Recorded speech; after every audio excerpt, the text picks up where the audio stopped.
Okay guys, so our best player of the game, Kuya Chris. Kuya, ano mga masasabi mo sa pinakita mong laro ngayong araw? Agkwanta, akin umasugalaw ko, basta. Oo. Di ko alam, basta punta lang ako dito. I just instructed my players na we have to come up and play like a team. Kulang-kulang nga kami actually. Wala yung mga key players ko, kaya napilitan tayong maglaro.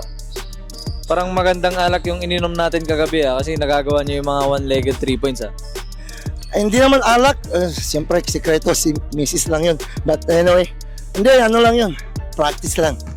So Kuya, ano yung mga mapag-aanda niyo sa susunod na laban? At ano yung mga may papakita niyo? Okay, hindi ko alam sino mga nasa bracket namin, but we have to keep our composure. Focus lang sa laro. Tsaka mga players, huwag natin sila i-distract while they are playing. Yun lang, at tsaka yun, play lang before game. And yeah, any shoutout Kuya? Shout out sa FBB, Filipino Brotherhood.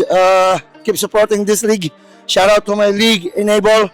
If you wanna come out and support my League for a Cause charity, process goes to Sick Kids Foundation. And shout out to all basketball league here in Toronto.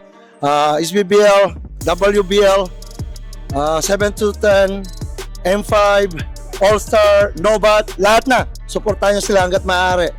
Please, Filipino Pride. Yeah. Shoutout Kuya Edgar.